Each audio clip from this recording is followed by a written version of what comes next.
Hey, what is happening, peoples? Welcome to preparedness. I am so glad you joined us today.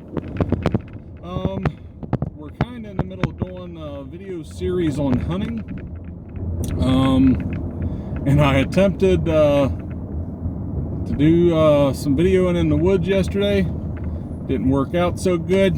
We're going to have to come up with a different plan. But anyway, I wanted to go ahead and start touching on trapping as well.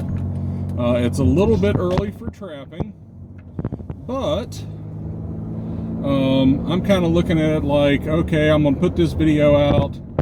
In the first day, maybe 5 people are going to watch it. By the first week, maybe so many are going to watch it. So maybe by the time a few people watch this, it's going to be closer to it. Plus, it's going to give you that time to get the gear you're going to need. Okay, as far as trapping, and I'm really talking more trapping for SHTF, trapping for survival. And I'm not talking about going out and building figure 4s and all this other stuff and catching mice. I'm talking about having legit metal modern traps so that you can live. Okay, trapping will keep meat on the table, guys. That is one thing that I learned when I first started getting into trapping. I am not an expert trapper. I've trapped. Okay, I'm looking forward to it here in a few weeks. Trapping season's going to be in, and we're already picking out spots and all that stuff. And what I did, excuse me, let me back up. Man, I'm burping like crazy. Back it up. Okay, why I decided to learn to trap.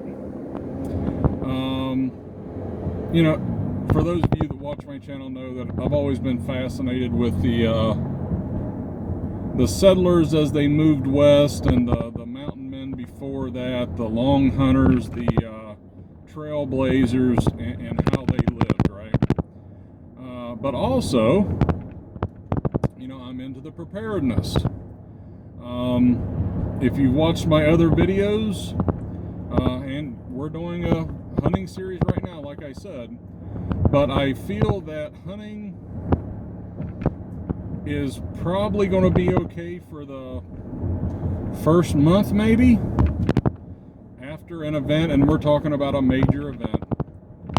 And I'm kind of thinking that after a month, 6 weeks, somewhere thereabouts, game's going to be starting to get pretty thin. Okay, if you've watched my other videos, you understand I explain it as you got every yahoo that has got a gun. Well, I'm just going to go head for the hills and live off the land, and they have no idea how to care for the game after they get it. Most of it's going to go to waste by day 2, and then they got to go out and get more. I really feel that the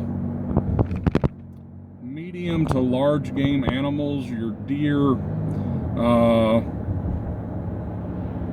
elk, caribou-ish, those type of things, the lower 48, your medium to bigger size animals, I think they're going to be hit really, really hard. Do I think they're going to be to extinction? No, but I think it's going to be pretty hard. As far as the hunting, it's going to be really light, my opinion, after about a month, 6 weeks, 2 months. And if you're able to make it 2 years in, I think you might see it come back. All those yahoos out there that didn't know what they were doing are either going to smarten up and know what's going on, or they're not going to be around to kill anymore. Okay, but when it comes to trapping, okay, I see that as a viable food source for you and your family. Yes, you're going to have to eat coon and probably possum and things like that. And those of you that are turning your noses up at it now, go a couple weeks without any real meat, and let's see how you act, okay? But anyway, trapping will keep meat on your table. Not that many people know how to. The people that's part of their survival plan, my opinion is they've watched old Les Stroud out there, and those guys make all these primitive traps, and yeah, I know what I'm doing. Nothing beats the modern metal traps, guys. Yeah, I'm fascinated with how the mountain men lived and how they did their things. If they had access to what we had today, they would absolutely be using it, okay?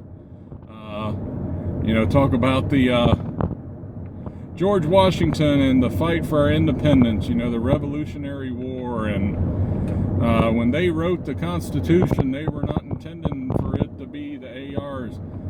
Let me tell you, if George Washington would have been able to get his hands on about 100 ARs and a couple hundred rounds of ammo, he would have used it, okay? So I understand there is a nostalgia to the doing it the old school way. I get it. I love muzzle loaders. I like muzzleloader hunting, so I get it, okay?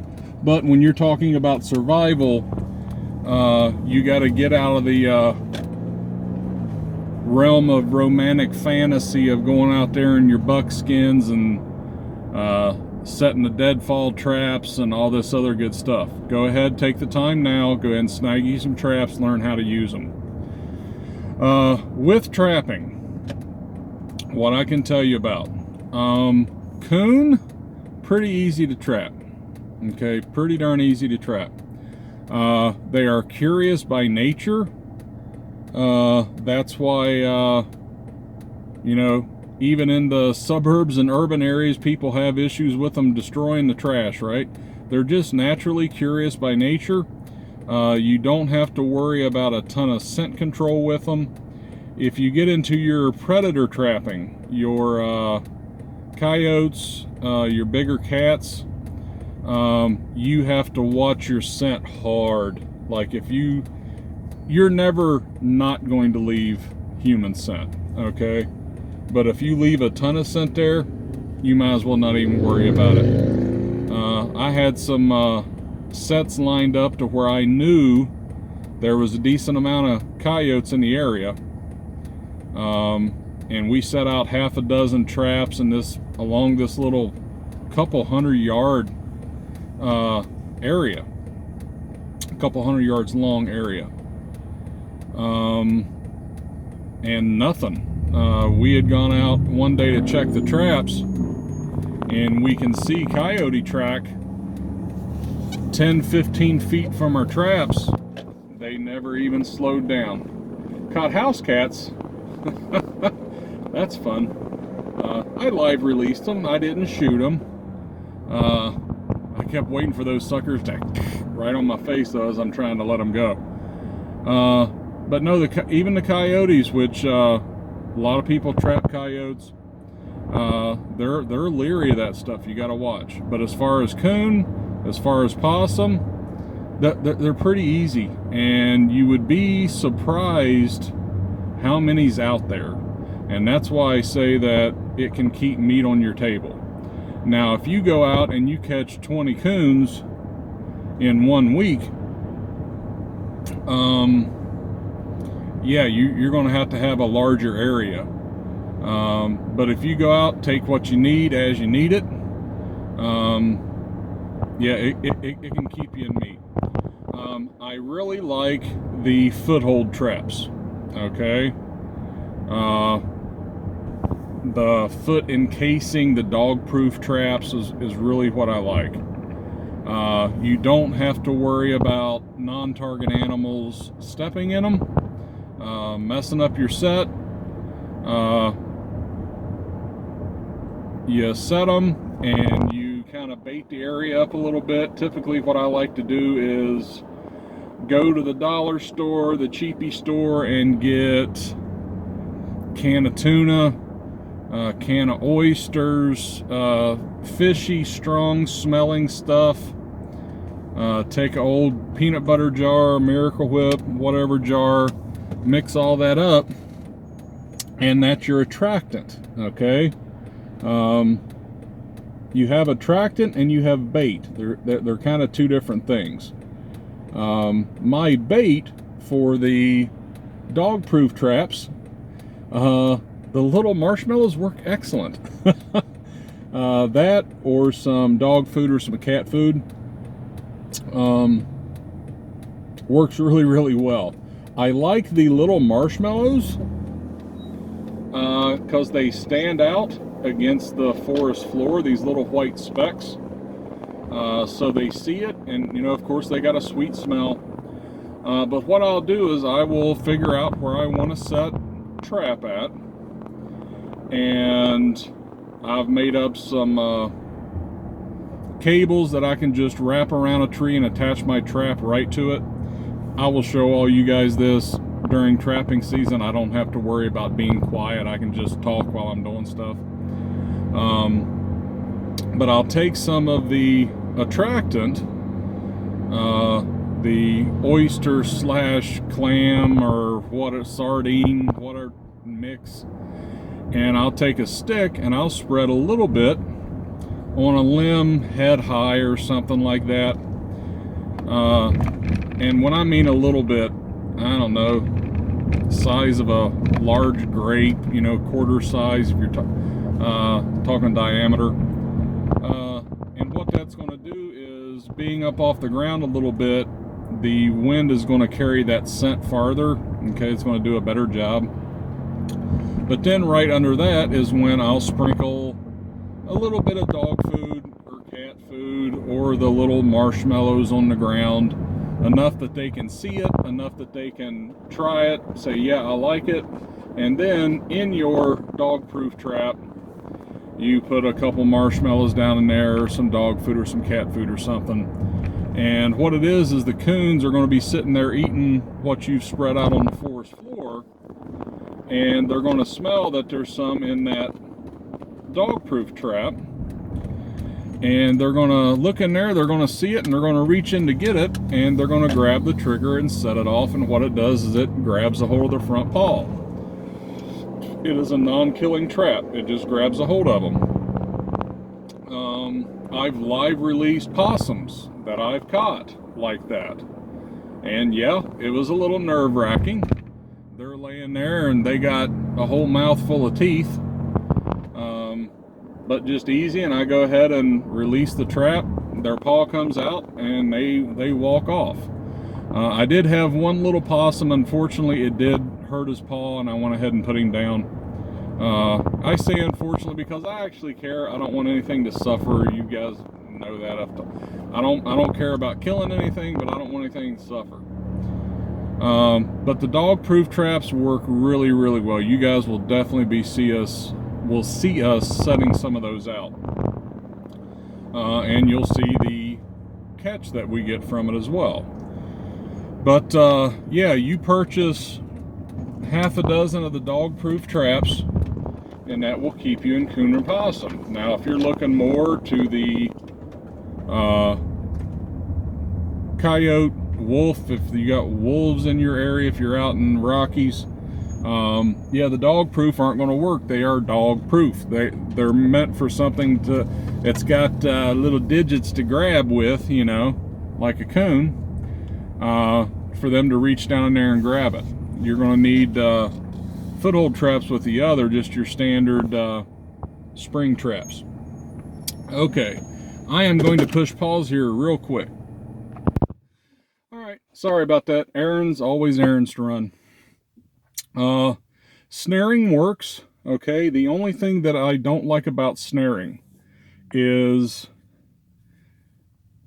if you snare a coon, your snare is probably going to be worthless after you catch him, unless he gets snared and you show up within half hour or something, because he's going to be trying to get that thing off, and he is going to roll it all over, and it's going to be kinked.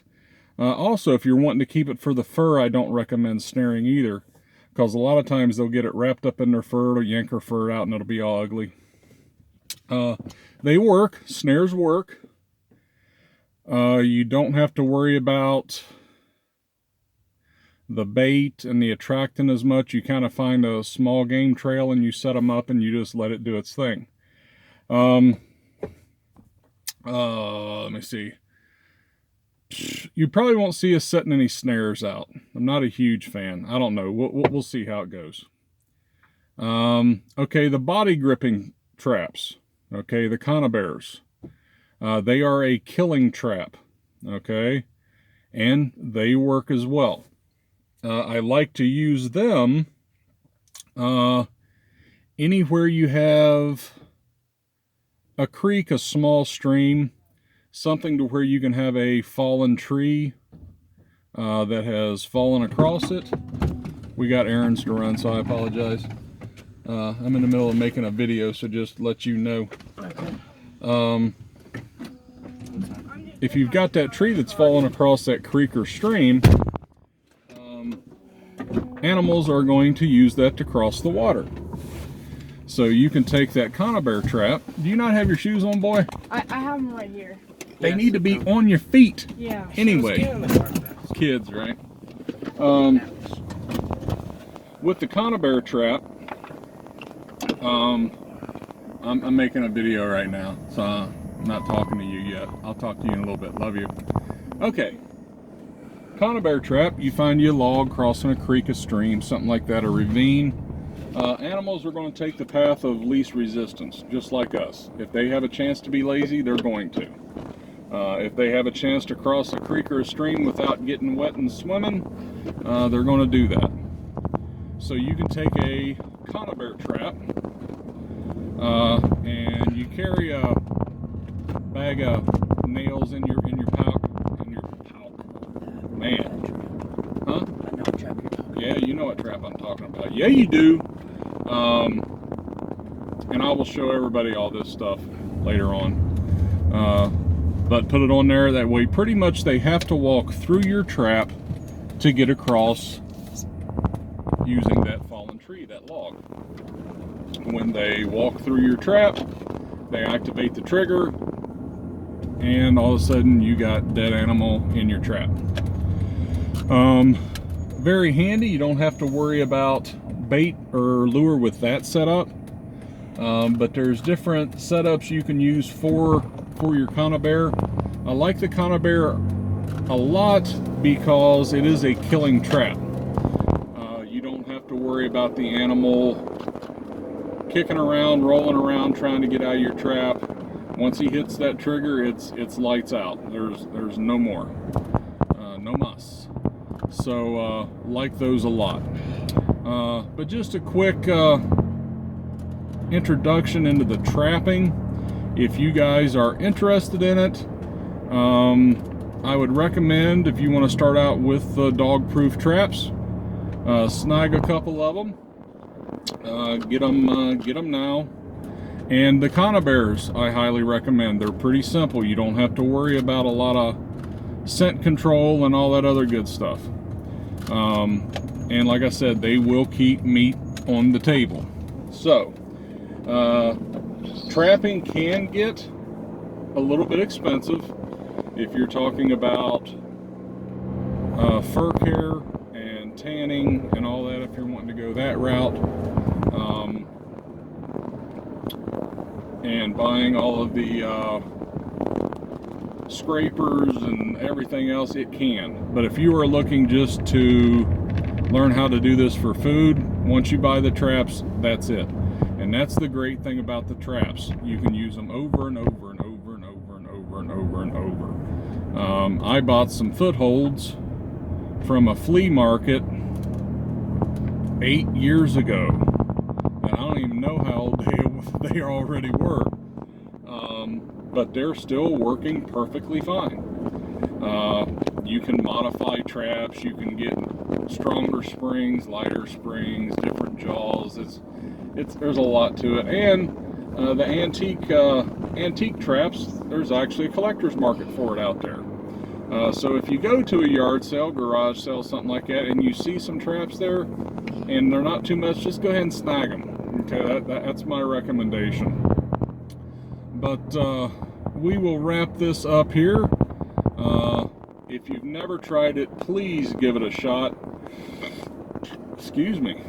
Like everything else, don't just have the stuff, but learn to use the stuff now when we're in a controlled, safe environment.